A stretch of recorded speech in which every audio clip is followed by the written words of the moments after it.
दोस्तों, 10 मुहर्रम के दिन इस्लाम धर्म के मानने वाले कुछ लोग ताजियां निकालते हैं, ढोल बजाते हैं और अपने आप को मारते हैं, यानी कि खुद को तकलीफ देते हैं और मातम मनाते हैं। आज की इस वीडियो में हम आपको बताने वाले हैं कि मुसलमान मुहर्रम क्यों मनाते हैं। इस दिन यानी कि 10 मुहर्रम के दिन आखिर ऐसा क्या हुआ था कि जिसकी वजह से मुसलमान 10 मुहर्रम के दिन मातम मनाते हैं। और यही नहीं, साथ ही हम आपको यह भी बताने वाले हैं कि इस्लाम में ताजिया की शुरुआत कब और कैसे हुई। सबसे पहला ताजिया कब और कहां पर निकला जानकर आप भी हैरान रह जाओगे। इसलिए आज का यह वीडियो आप सभी के लिए बहुत ही ज्यादा खास है। आप इसको आखिर तक जरूर देखें और आप सबसे यह गुजारिश है कि आप इस वीडियो को लाइक करें या ना करें, मगर मेहरबानी करके इसे शेयर जरूर कर दें ताकि यह जानकारी और भी लोगों के पास में पहुंच जाए। तो चलिए दोस्तों, शुरू करते हैं। दोस्तों, सबसे पहले तो हम आपको बता दें कि 10 मुहर्रम के दिन हजरत इमाम हुसैन को और आपके छोटे छोटे बच्चों को करबला के मैदान में भूखा प्यासा शहीद कर दिया गया था, जिनकी याद में यानी कि हजरत इमाम हुसैन की शहादत को याद रखते हुए 10 मुहर्रम के दिन मुसलमान मातम मनाते हैं। हजरत इमाम हुसैन अल्लाह के प्यारे नबी हजरत मोहम्मद सल्लल्लाहु अलैहि वसल्लम के नाती थे, यानी कि हजरत इमाम हुसैन आपकी प्यारी लाडली बेटी हजरत फातिमा के बेटे थे, जिनको 10 मुहर्रम के दिन करबला के मैदान में 3 दिन तक भूखा प्यासा रखकर शहीद कर दिया गया था। उस वक्त हजरत इमाम हुसैन के साथ में उनके घर के छोटे छोटे बच्चे और औरतें भी थीं, उन सबको भी शहीद कर दिया गया था। दोस्तों, मुहर्रम के इतिहास को गहराई से समझने के लिए हमें तारीख के उस हिस्से में चलना पड़ेगा जहां से इस जंग की शुरुआत हुई थी। दोस्तों, यह उस वक्त की बात है जब इस्लामी खिलाफत यानी कि खलीफा का राज हुआ करता था। खलीफा उस वक्त दुनिया में तमाम मुसलमानों का प्रमुख नेता हुआ करता था। अल्लाह के प्यारे नबी हजरत मोहम्मद सल्लल्लाहु अलैहि वसल्लम के फरमान पर 4 खलीफा चुने गए थे। यह खलीफा हमेशा ही लोगों की राय के हिसाब से चुने जाते थे। खिलाफत के तकरीबन 50 साल के बाद इस्लामी दुनिया में घोर अत्याचार का दौर आ गया था, क्योंकि उस वक्त सीरिया के गवर्नर यजीद ने धोखे से अपने आप को खलीफा घोषित कर दिया था, जो कि एक बहुत ही जालिम और बुरा इंसान था। उसके काम करने का तौर तरीका ठीक बादशाहों के जैसा था। वह लोगों पर तरह तरह के जुल्म और सितम दिया करता था, अत्याचार करता था, इस्लाम के कानून कायदों से हटकर काम करता था। इसलिए हजरत इमाम हुसैन यानी कि अल्लाह के प्यारे नबी के नाती ने उस जालिम यजीद को खलीफा मानने से इनकार कर दिया था। इस बात से नाराज होकर जालिम यजीद ने अपने लोगों को हुक्म देकर भेजा कि जाओ उस हुसैन के पास और जाकर उससे कह दो कि या तो वह मेरे आदेश का पालन करें, और अगर मेरी बात को वह नहीं मानता है तो उसकी गर्दन काटकर मेरे पास में ले आओ। अपने आका का हुक्म पाकर यजीद के लोग हजरत इमाम हुसैन के पास में पहुंचे और यजीद की बात मानने के लिए कहने लगे। इस पर हजरत इमाम हुसैन ने ऐसे आदमी का कहा मानने से इनकार कर दिया जो खुद को अल्लाह मानने लगा था। हजरत इमाम हुसैन ने कहा कि मैं एक ऐसे जालिम, व्यभिचारी, भ्रष्टाचारी और खुदा को ना मानने वाले के आदेश को कभी नहीं मानूंगा। इसके बाद हजरत इमाम हुसैन अपने बीवी बच्चों को साथ लेकर मक्का शरीफ में चले गए। लेकिन इधर दूसरी तरफ जब यजीद ने इमाम हुसैन की बात को नहीं सुना तो वह गुस्से से लाल हो गया और फिर उसने अपने लोगों को यात्री बनाकर मक्का में भी भेज दिया और हजरत इमाम हुसैन को मारने का आदेश दे दिया। जब यह बात हजरत इमाम हुसैन को पता चली तो वह जैसे तैसे करके अपने परिवार के साथ में इराक की ओर रवाना हो गए। क्योंकि हजरत इमाम हुसैन खून खराबा से बचना चाहते थे, इसलिए फिर वह अपने बीवी बच्चों और खुद साथियों के साथ में इराक के करबला में जाकर रहने लगे। लेकिन यजीद की फौज वहां पर भी पहुंच गई और जाकर उसने सबसे पहले पानी की फुरात नहर पर अपना कब्जा जमा लिया। उस वक्त हजरत इमाम हुसैन ने उस फौज से कहा कि मुझे एक रात की मोहलत दे दो ताकि मैं अल्लाह की इबादत कर सकूं। उस रात को आशूरा की रात कहा जाता है। उस पूरी रात को हजरत इमाम हुसैन ने अल्लाह की इबादत की। फिर जैसे ही सुबह हुई तो जंग शुरू हो गई। जंग में हजरत इमाम हुसैन के तमाम साथी शहीद हो गए, और यही नहीं, हजरत इमाम हुसैन का 6 महीने का बेटा अली असगर प्यास से बेहाल होने लगा था। ये देखकर हजरत इमाम हुसैन उसे लेकर जंग के मैदान में गए और यजीद की फौज से कहा कि मेरे मासूम बेटे को पानी पिला दो। लेकिन यजीद की फौज को न ही उस मासूम बच्चे की हालत पर तरस आया और न ही उन्होंने हजरत इमाम हुसैन की कोई बात को माना। नतीजा यह निकला कि नन्हा अली असगर भी अपने बाबा हुसैन की बाहों में तड़प तड़प कर दम तोड़ दिया। आखिर में उस जालिम फौज ने हजरत इमाम हुसैन को भी शहीद कर दिया। इस तरह से इमाम हुसैन और उनके घर वालों ने इस्लाम और इस्लाम के उसूलों के लिए अपने आप को कुर्बान कर दिया। यही वजह है कि खुदा के इस नेक बंदे की शहादत की याद में मुसलमान 10 मुहर्रम के दिन मातम मनाते हैं। अब आपको बताते हैं कि मुहर्रम के महीने में ताज़िये की शुरुआत कैसे हुई, इसके पीछे की क्या कहानी है, इसके पीछे का क्या वाकया है। दोस्तों, सन 1370 की बात है। उस वक्त भारत, पाकिस्तान, बांग्लादेश और अफगानिस्तान, यह सब देश शामिल में ही थे।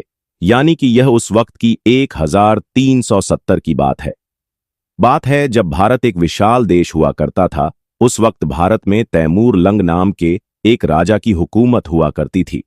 तैमूर लंग तुर्की का रहने वाला एक बादशाह था। उसको हजरत इमाम हुसैन से बहुत ज्यादा मोहब्बत थी, इसलिए जब भी मुहर्रम का महीना आता तो वह बादशाह रोज़ा-ए इमाम हुसैन की जियारत के लिए इराक में जरूर जाया करता था। यानी कि तैमूर लंग हर साल मुहर्रम के महीने में इराक जरूर जाता था।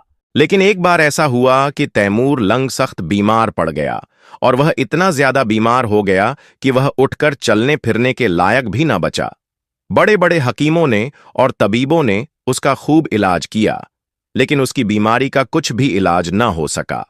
इसके बाद जैसे ही मुहर्रम का महीना करीब आने लगा तो तैमूर लंग हजरत इमाम हुसैन की मोहब्बत में बेचैन होने लगा।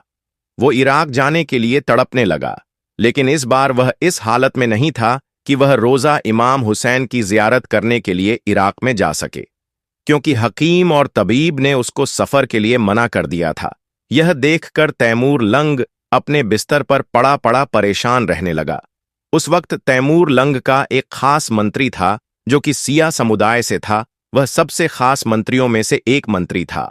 एक दिन बादशाह तैमूर लंग ने उसको अपने पास में बुलाया और अपनी इस परेशानी के बारे में उसको बताया और साथ ही उससे कहा कि वह कोई ऐसा रास्ता निकाले कि वह किसी भी तरह से रोज़ा-ए इमाम हुसैन की जियारत कर सके। बादशाह की इस परेशानी को देखकर फिर उस सिया मंत्री ने अपने तमाम आवाम में ऐलान करवा दिया कि जो भी कोई रोज़ा इमाम हुसैन की शक्ल में, यानी कि जो भी कोई उसका हूबहू नक्शा बनाकर लाएगा, उसको बादशाह की तरफ से एक बहुत बड़ा इनाम दिया जाएगा। यह सुनकर फिर उस जमाने के जो बड़े बड़े कलाकार थे, उन सब ने मिलकर रोज़ा-ए इमाम हुसैन के जैसा मॉडल बनाना शुरू कर दिया। इसके लिए उन्होंने बांस की लकड़ियों का इस्तेमाल किया। आखिरकार उन्होंने बांस की लकड़ियों को जोड़ जोड़ कर रोज़ा-ए इमाम हुसैन के जैसा नक्शा बना दिया। फिर उसको खजूर के पत्तों से और दूसरी चीजों से सजाया गया। आखिर में जब यह मॉडल पूरी तरह से बनकर तैयार हो गया तो फिर उसको बादशाह तैमूर लंग के सामने पेश किया गया।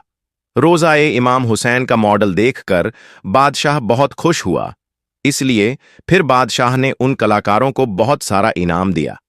हम आपको बता दें कि यह बात सन 1370 की है। उस दिन पहली बार यहां ताजिया बनकर तैयार हुआ था। जिन ताजियों को आज हम और आप देख रहे हैं, उनकी शुरुआत उसी साल की है और उसी दिन से हुई थी दोस्तों। इसके बाद तैमूर लंग के उस ताजिए की चर्चा दूर दूर तक होने लगी और यही नहीं, रशिया और चाइना के कई हिस्सों में भी यह बात फैल गई। इसके बाद जिन लोगों को हजरत इमाम हुसैन से सच्ची मोहब्बत थी, वह सब लोग इस ताजिया की जियारत करने के लिए आने लगे। अब हर साल तैमूर लंग को खुश करने के लिए तरह तरह के ताजिए बनाए जाने लगे।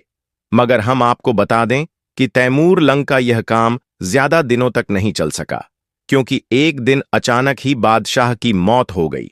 लेकिन तब तक ताजिया बनाने का यह रिवाज पूरे भारत में नहीं बल्कि दुनिया के कई और हिस्सों में भी फैल चुका था।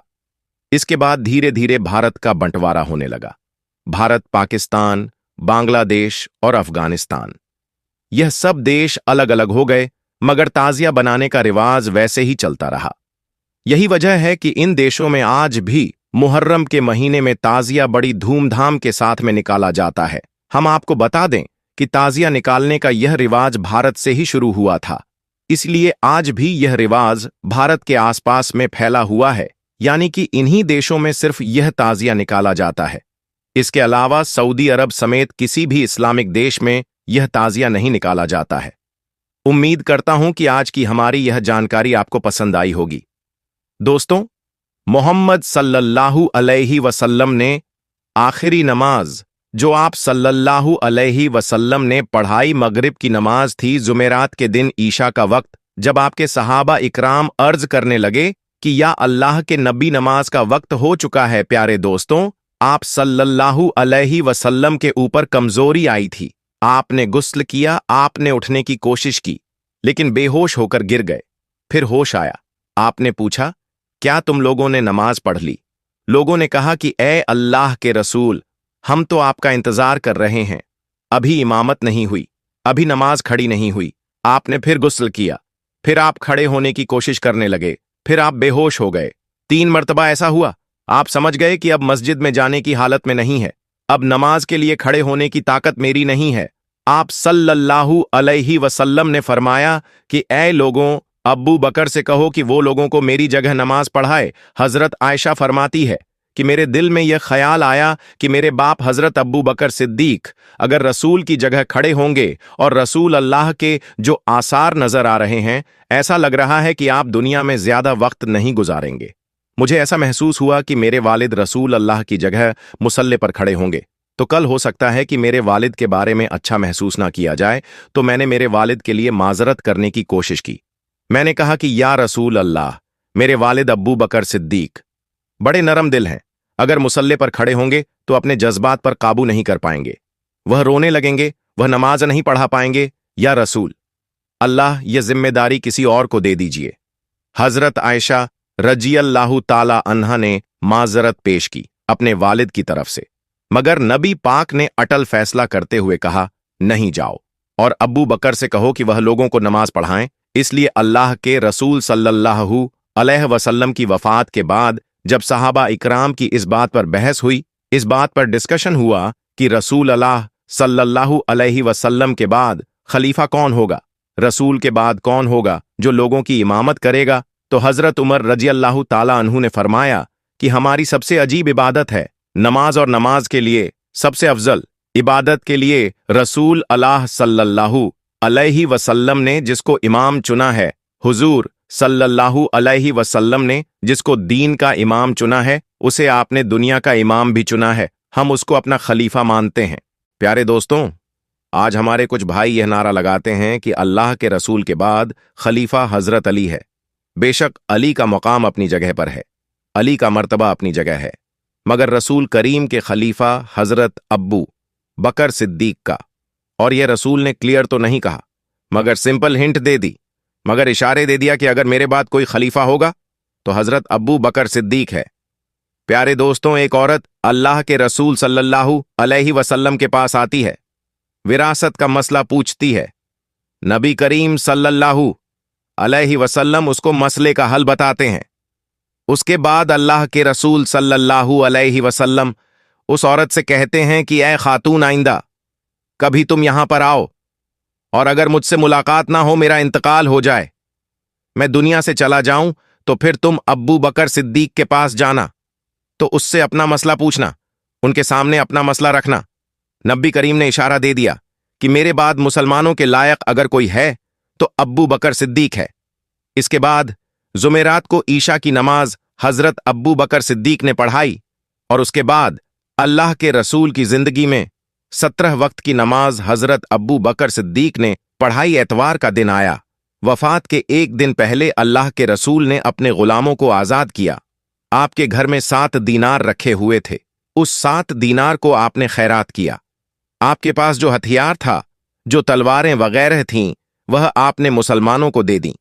उसके बाद आपने अपने नवासों हजरत हसन और हुसैन को बुलाया, अपनी बेटी फातिमा को बुलाया, उनसे प्यार किया, उनसे बातें की और मुसलमानों को वसीयत की, यह मेरी बेटी है, मेरे नवासे हैं, उनके साथ अच्छा सलूक करना, उनको तकलीफ मत देना। पीर का दिन है, जिस दिन अल्लाह के रसूल सल्लल्लाहु अलैहि वसल्लम का इंतकाल हुआ, उस दिन फजर की नमाज हजरत अब्बू बकर सिद्दीक रजियल्लाहु ताला अन्हु सहाबा को पढ़ा रहे हैं। बुखारी के अल्फाज है, हजरत अनस इब्न मालिक कहते हैं कि अल्लाह के नबी ने पीर के दिन फज्र की नमाज हो रही थी।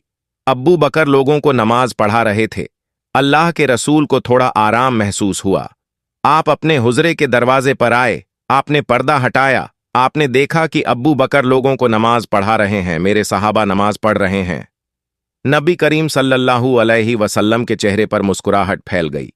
अल्लाह के नबी मुस्कुराने लगे और नबी का चेहरा ऐसा चमक रहा था जैसे कुरान के अल्फाज की तरह नबी का चेहरा चमक रहा था। हजरत अनस कहते हैं कि रसूलुल्लाह दरवाजे पर खड़े हैं, सहाबा नमाज पढ़ रहे हैं, मगर सहाबा ने रसूलुल्लाह सल्लल्लाहु अलैहि वसल्लम की मौजूदगी को महसूस कर लिया।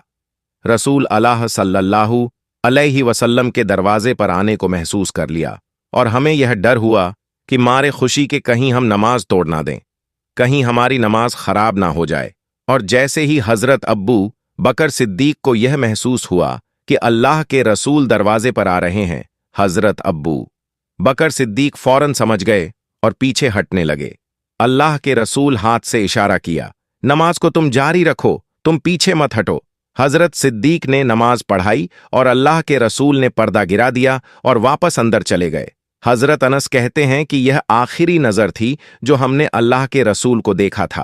अल्लाह के रसूल का वह आखिरी दीदार था। पीर के दिन चाश्त का वक्त था। अल्लाह के रसूल सल्लल्लाहु अलैहि वसल्लम की तबीयत और ज्यादा खराब हो रही थी और ज्यादा बीमारी और कमजोरी बढ़ रही है। आप सल्लल्लाहु अलैहि वसल्लम हजरत आयशा रज़ियल्लाहु ताला अन्हा की गोद में सर रखकर लेटे हुए थे। इतने में हजरत अब्दुर्रहमान इब्ने अब्बू बकर आते हैं। वह मिसवाक कर रहे थे। अल्लाह के रसूल ने मिसवाक करते हुए देखा। आपको इतनी कमजोरी थी, बोल नहीं पा रहे थे, आपने इशारा किया हजरत आयशा को, तो हजरत आयशा समझ गई कि अल्लाह के रसूल मिसवाक करना चाहते हैं। हजरत आयशा फरमाती है कि मैंने अब्दुर्रहमान से मिसवाक ली, जो मिसवाक बहुत ज्यादा सख्त थी।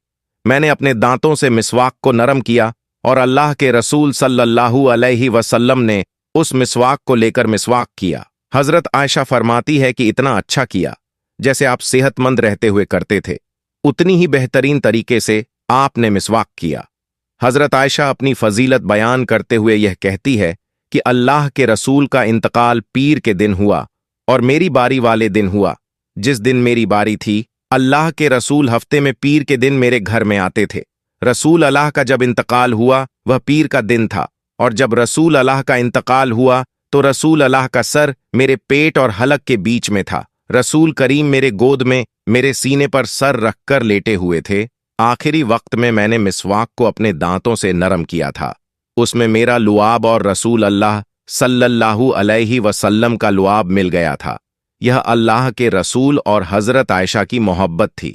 वफात के कुछ वक्त पहले आप सल्लल्लाहु अलैहि वसल्लम की बेटी हजरत फातिमा आपसे मिलने के लिए आई। वालिद की तकलीफ देखा और कहा कि हाय, मेरे अब्बा जान नबी करीब ने फरमाया कि जरा मेरे करीब आओ, और उनके कान में चुपके से कोई बात कही तो हजरत फातिमा रोने लगी। फिर अल्लाह के रसूल ने फिर उनसे कहा कि मेरे थोड़ा और करीब आओ। फिर आपने कौन सी ऐसी बात कही कि हजरत फातिमा खुश हो गई। हजरत आयशा कहती हैं कि मैंने हजरत फातिमा से पूछा कि अल्लाह के रसूल ने कौन सी बात आपसे कही है कि एक मर्तबा कुछ कहा तो आप रोने लगी और दूसरी मर्तबा कुछ कहा तो आप खुश हो गई। तो हजरत फातिमा ने फरमाया कि अम्मी जान, यह मेरे और रसूल अल्लाह के दरमियान का राज है, मैं कुछ नहीं बता सकती। अल्लाह के रसूल का इंतकाल हो गया।